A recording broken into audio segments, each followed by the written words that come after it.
Our next interview is with Thomas Boss. You'll excuse me if I call you an old-time bookseller, Tom. Just give us a little bit about your background, family, schools, where you grew up, siblings, etc., what your mom and dad did. Yes, well, I was born in Brooklyn, New York. My family, my parents, actually at one time had been in the antique business. And they were sort of antiquarians, and I think that's maybe where I got it. My mother collected daguerreotype cases. My father collected all sorts of things, including books. So at an early age, I really was interested. And we also lived in Brooklyn Heights, which is an historic area, and my parents were in the real estate business, so there's architectural interest in all sorts of things. So I went to a Quaker school, Brooklyn Friends School,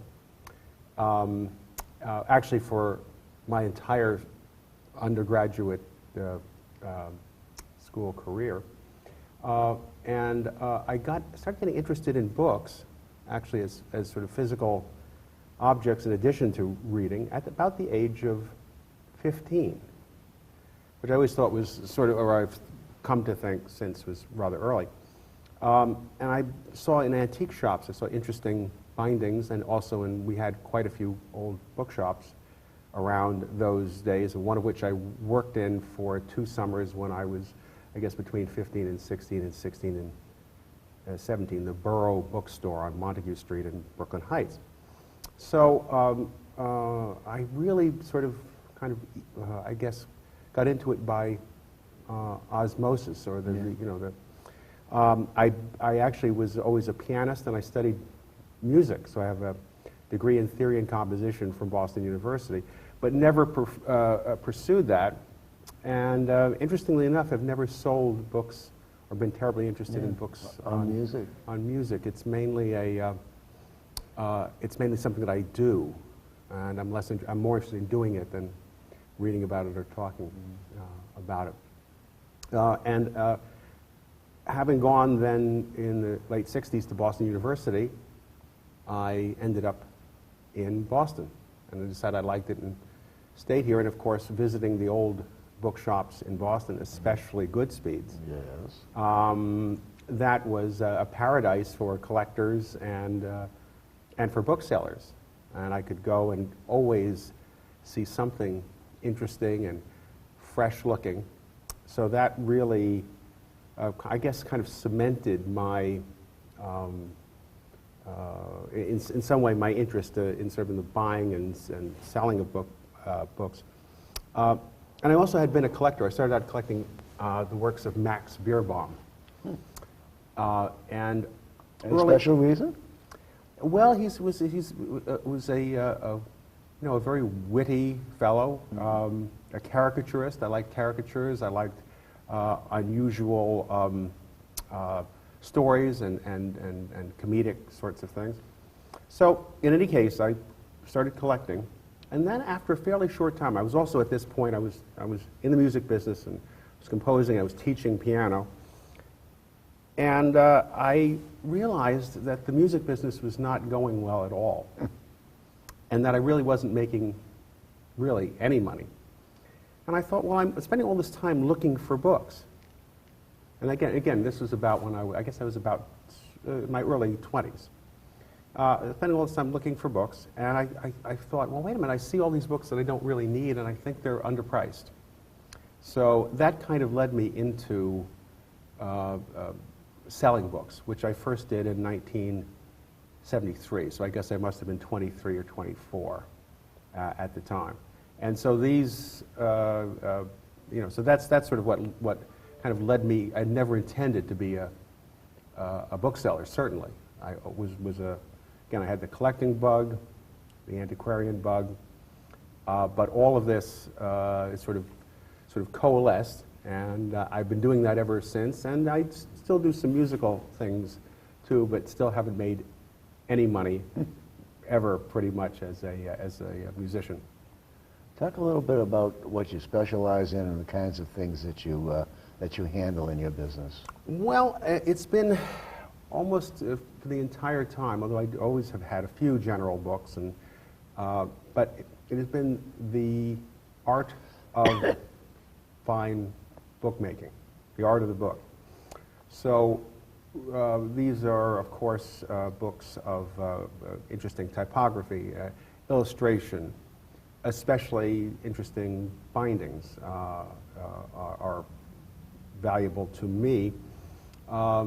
And I specialize in those beautiful and interestingly printed books, and especially books with original graphics, between about 1890 and 1940. So we're talking about arts and crafts, Art Nouveau, Wiener Werkstätte, Art Deco, Bauhaus, and so it's really that period of time I've specialized in. I certainly go out of it at certain points, and I think that I suppose one might say, luckily, is that I never particularly was interested in or sold too many, and again, fewer all the time, books as text, which is not easy to say, but text.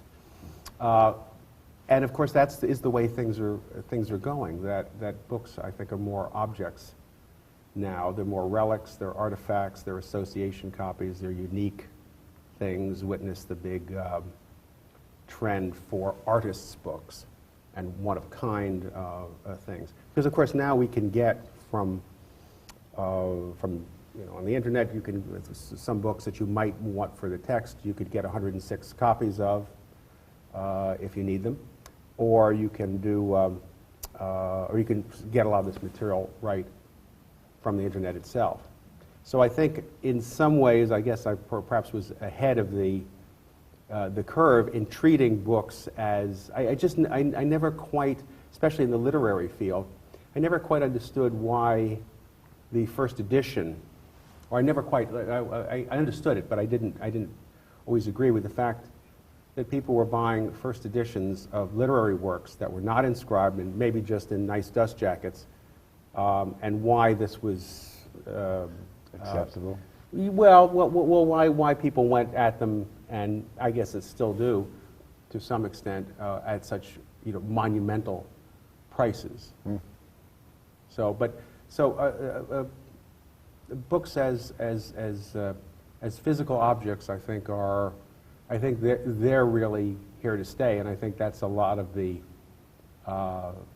future in books, either historical books that are, say, association copies, and then, of course, manuscript material, obviously autographs, original sources, but then modern artists' books and absolutely contemporary things.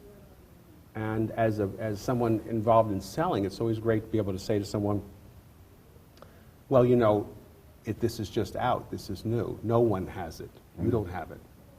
So that's anyway. That's what I'm currently doing. Okay. Over the one of the things that I think people would like to know is, early in the game, you were a early promoter of a book fair. Yes, that's actually true. Yes. So talk a little bit about how that all started. Well, I know it was a long time ago, too. It was before ABAA book fairs. Yeah, I guess it was. I think the first year, it's becoming a little hazy, but I think the first year it might have been 1974. And Peter Stern and I and Lorraine Stern helped organize a book fair in Cambridge at the Gutman Library.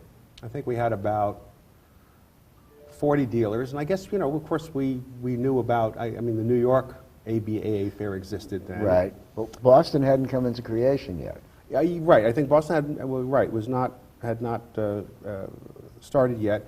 And I think, I'm trying to remember, I think there may have been one other show promoted locally that was a book fair that might have predated us. But ours was basically the first, this Gutman Library Fair, which I guess we did for 2 or 3 years, and then it sort of continued, but I don't think we were involved as promoters of it. But I guess we felt this would be very useful, and it was, what a novelty. Yeah. Just as in the, when the first ABAA fairs were held at the Copley Plaza, and I guess they were in the late 70s, I were think they? 76 may have been the first All one. right, okay. And, you know, what an incredible What a revelation. novelty. And you could go, I mean, what excitement. You could go and see, I don't know how, do you know how many fairs the original ABA ones were? Maybe, I mean, how many dealers? Maybe 60? I think there was between 60 and 65. Yeah. That number seems to stick in my head. But the funny part about it is, Tom, that the first New York Book Fair was held in, I think it was 1969, and it was at Carnegie Hall, and it ran 7 days from 9 in the morning Really? till 9 at night. 7 days? Can you imagine the hardy booksellers in that era? I had no idea. Yeah. I think the first ones now when did it switch to the plaza? Yeah, a couple of years after that, Yeah. from the Plaza, then it was at the St. Moritz for 1 year, and then it kept on moving back till it found its home Yeah. at the Armory. But I've always been totally amazed at working 7 12-hour days as a bookseller. You just don't do that anymore. No. Yeah, you know, we organized the Gutman Library Book Fair in Cambridge because we really thought this would be a great thing, and it was really very exciting. And I think we've seen book fairs go from extremely exciting and almost unique to there's one every weekend, and now we've kind of fallen back from that a little bit. Sorted out a little bit. Yeah, because it's just not. I mean, I guess if there were thousands and thousands of good dealers, that would work well. But Yeah. but there are probably just not enough to go around. The same people go to can tend to go to the same ones. Talk a little bit about you and the internet. All right. Well, I maintain a website. As many people say about their websites, it's not really the best that it can be. And but I've listed and sold books through the internet. I guess for about 10 years. It's never been, I would say, a big part of the business.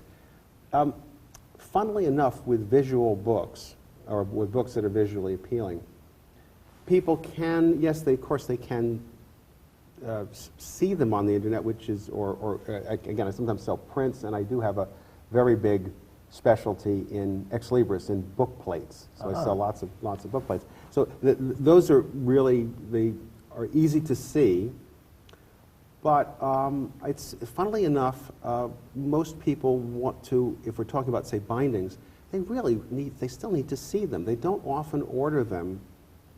Well, they may order them on approval, but it's really that's why a fair is really much better, I think, for people to actually handle and see things. So I have a reasonable presence on the internet. And I do sell some things that way, especially I do sell book plates, and they, of course, are very easy to scan, Yeah. to pack, to talk about.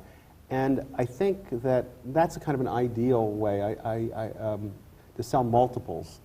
And that's what I've done best with, actually, and also the books that I've published. So we've published books and posters. We've published, I guess, about 6 or 7 posters and maybe and about the same number of books. So those have gone well that way. When it comes to one-of-a-kind things, I don't know. It seems to be a little less easy to do. Yeah. Even though people can look at them and sometimes get interested. And of course, I have had, and maybe you're going to ask about this, but I have had a shop experience. I do not have one now, and didn't have one up until 1990, so from 73 or so till 1990. And then when I shared a shop with Peter Stern, and that was from 1990 through the year 2000. Unfortunately, we had a wonderful deal, a great shop. Unfortunately, we just lost our lease. We had a wonderful cheap rent for our shop on Boylston Street near the Public Garden near Arlington Street. On the second floor, was it? It was on the second floor, yes. And I mean, it was just, it was Great spot. yeah, it was an unparalleled spot. One of the cheapest rents, even for office space. I think we were paying. Well, actually, it was amusing. We initially were paying about $20 a square foot, and when we renegotiated our lease after, I guess, the first 5 years, the real estate market was really in bad shape. So the man came in to negotiate, and he said, well, I might be interested in giving you something in the teens. We had actually even gone up past $20 to 22 or something. And I always remember Peter Stern's reaction when he said, he said, well, how about something in teens? And Peter says, okay, 11. and that was, that was one of the great things about sharing with Peter Stern, constant abrasive humor and not taking anything seriously, which is helpful in the book business. So that's your chronology. Start from the first, when you became a bookseller, and take it up to now, house, shop, house? Yeah, from 73 through 1990 was simply, yes, at home, which by the way, I seem to remember that although I did not have a premises, occasionally, which of course would never ever happen anymore, somebody would knock on the door, some person. And I remember let's say I was living in Brookline, and I'm going to say in the early 80s, Rocky Gardner just knocked on the door one day. So I did have him. He was there. I mean, I did have people by appointment, but to have somebody just show up was really unusual. And the first person ever to visit me I think in 73 or 4 at the house was Eric Korn. From England. Yeah, and again, a wonderful and eccentric bookseller, and it was great to have that be your in some ways your first customer. So, 1990, Peter Stern and I decided to share a shop to save on expenses, and we got a shop at 355 Boylston Street. And we had a floor through, and then after, I guess our second 5 years, we had 2 floors.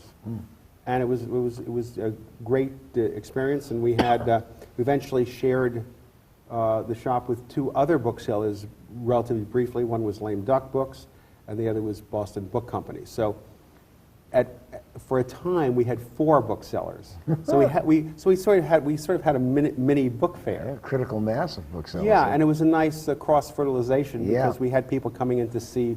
Everybody did different things. And we all shared basically. There was one employee that we all shared, and then who was Brian McCaffrey, and then we had various other employees who worked for various other people. So there was sometimes 10 people there, occasionally. So that went up until we lost our lease in about 2000. And then I went home for about a year or year and a half, couldn't stand it, and thought I needed a new shop. So I opened a shop on Clarendon Street, and I thought, well, as long as I'm having a shop and I like art a lot, why don't I just have an art gallery too? Bad idea. Bad idea. Because it's hard enough being a bookseller. Yeah. Try being an art dealer at the same time, and these 2 areas, you'd think, if you're selling pretty books, and then you're selling sort of decorative and fine art, you'd think these areas kind of were, no. As a matter of fact, a famous collector who lives in Boston, John Axelrod, once said to me, very proud I don't collect books. Because, of course, these would be, secondary to, fine art. Anyway, so, and I managed to be paying, I think the rent was 4 times what it was, and I managed to move. I think it was around 9/11 when I moved to this place. So what happened is we had kind of a shock then. We had kind of a little sort of a recession, or people were cautious and nervous. Very. This was also at the time when the internet was taking hold, and I used to have people, and Peter, of course, used to have people flying in all the time. Oh, yes, we're coming in from Chicago, we're coming in from L.A., and we're going to stop at your place just after we get off the plane. Right. No more. No, no. So there was less traveling, you know, all sorts of stuff. So, and of course, I got a shop that was incredibly expensive. So, all that being said, I hung out for my 5 years there, and then beat a hasty retreat. Back to the house. Yes, yes. And so, and then I since that point, I've had my books in Wellesley, Massachusetts, and now I'm in Salem. Oh. Why Salem, you may ask? Thanks for asking. Yes. Why Salem? Well, I got a chance, even though I had Salem was not on my radar, although it's a very interesting place with a great David Essex Museum and all that. I'm living in an 1811 bank without much money, but anyway, it's a bank. There's no money there. A lot of books, which was designed by Charles Bulfinch. Oh, famous architect. Yes, yes, designer of the Boston State House. Yeah. And he only did one building in Salem, and so I have some pretty big rooms. Wow. I also have, where I actually keep a few books, I actually have one of the original vaults. Mm. So anyway, so I'm in Salem now. Which city? Which, yes, which city? Well, also we've just had Halloween in Salem. I know. And I don't know if you know, though, in Salem, Halloween is, well, it's usually October 31st, but in Salem it's October. Yeah, it's the whole month. They're dressing up and... I saw some of the film, some of the Night News and stuff. Yeah, yeah. So it's great. We've got some more time to talk, and I wanted to ask you to talk a little bit about booksellers that may have influenced your career or may have been mentors to you as a young bookseller coming along in the trade. Well, I guess, and I guess we could discuss those in two ways. the ones I decided to emulate, and the ones I decided to not at all do the same thing as. Well, we'll just do the ones that you would decide All right, to okay, emulate. well, all right. Well, the other ones are more amusing, but okay. So, well, I would say a great influence on me is Peter Stern. Of course. Because I knew Peter, I guess starting in the very early 70s, and we'd worked together on some things, and of course Peter is responsible for, I think, he's either the main person or one of a couple of people developing the area of collecting detective fiction, and so that's. But Peter's approach was well. Let's see. There are all sorts of dicta that he promulgated. Sorry for all these words. We have a dictionary. Well, maybe I've even used them correctly. So, but for instance.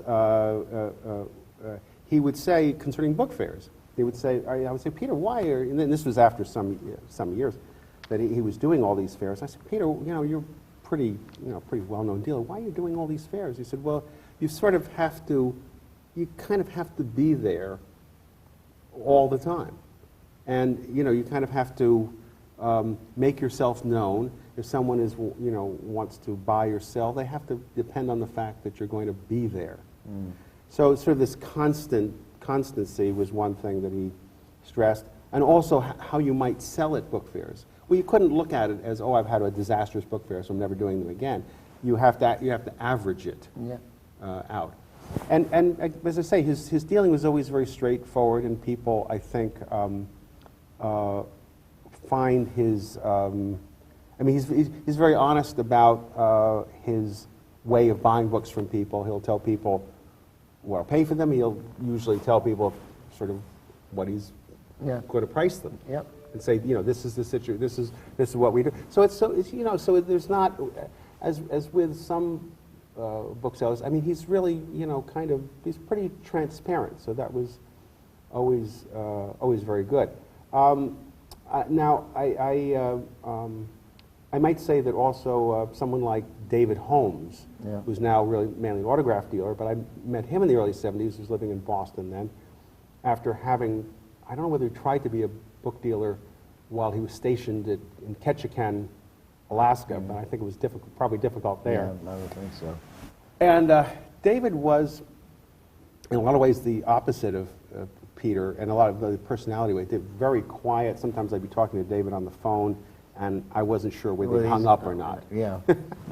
But we had some parallel interest. He started me collecting a couple of things because he was interested in publishing imprints at the turn of the century. So I've now had a collection of the Copeland and Day Boston publishing imprint for, well, since the early 70s. He sold me my first ones. And